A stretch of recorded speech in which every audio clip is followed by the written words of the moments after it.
जीवन में कई ऐसी घटनाएं होती हैं जो हमारी ज्ञान की आंखें खोल देती हैं और हमें आध्यात्मिक ज्ञान की प्राप्ति होती है। एक बार ओशो जी ने भी स्वामी विवेकानंद की एक ऐसी कहानी सुनाई जिससे हमें अपने विचारों को सुधारने की प्रेरणा मिलती है। आइए जानते हैं स्वामी विवेकानंद के जीवन से जुड़ी एक अद्भुत कहानी।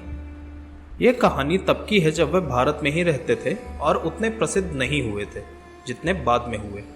उन्होंने विदेश यात्रा भी नहीं की थी। उस समय वो जयपुर में ठहरे हुए थे। वहां के राजा स्वामी विवेकानंद के बहुत बड़े भक्त थे। वह उनकी दिल से इज्जत किया करते थे।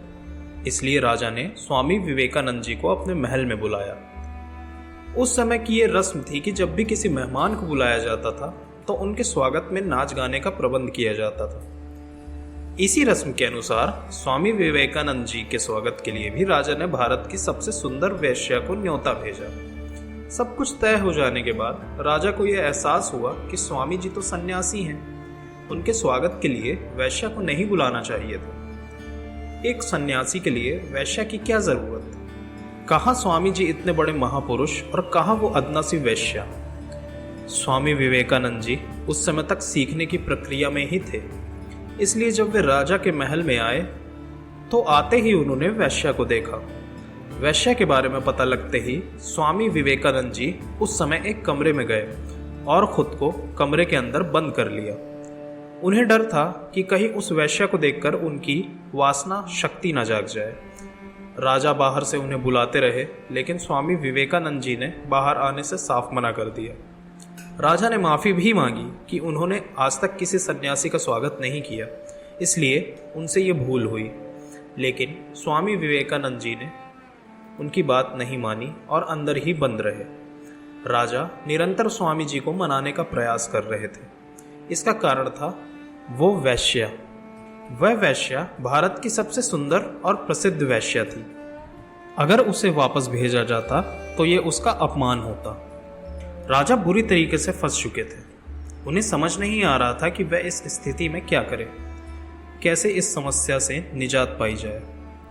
वेश्या को जब इस बारे में पता चला तो उसने एक गाना शुरू किया।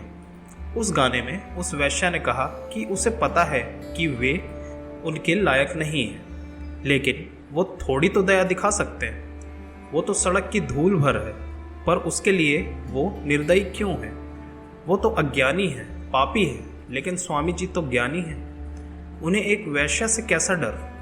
इतना सुनने भर की ही देर थी, स्वामी विवेकानंद जी को इस बात का आभास हुआ कि वो डर क्यों रहे हैं। एक वेश्या से उन्हें किस बात का डर है? ऐसे तो छोटे बच्चे डरा करते हैं।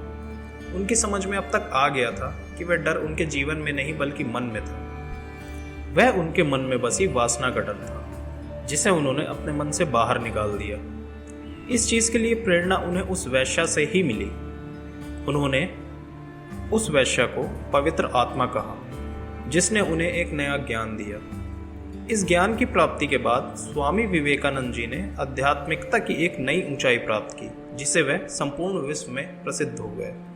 स्वामी विवेकानंद जी की इस कहानी से सीखने को तो यही मिलता है कि हमें इस बात का ज्ञान होना चाहिए कि हमें संसार में वही दिखता है जो हम देखना चाहते हैं। खुद पर नियंत्रण ना करके हम बाहरी वस्तुओं को दोष देते रहते हैं। अपनी इंद्रियों पर नियंत्रण पाकर हम भी जीवन की उन ऊंचाइयों पर पहुंच सकते हैं जिसको सब नामुमकिन मानते हैं। दुनिया में असंभव कुछ भी नहीं है। अगर इंसान कुछ करने की ठान ले तो उसे दुनिया की कोई ताकत नहीं रोक सकती। बस उसे अपने लक्ष्य की जानकारी स्पष्ट तौर पर होनी चाहिए। खुद को कभी भी कमज़ोर नहीं समझना चाहिए। अगर आप ही अपने आप को कमज़ोर कहेंगे तो आप खुद अपने अस्तित्व को खतरे में डालने का काम करेंगे। खुद पर हमेशा विश्वास रखें और परिस्थिति का डटकर सामना करें।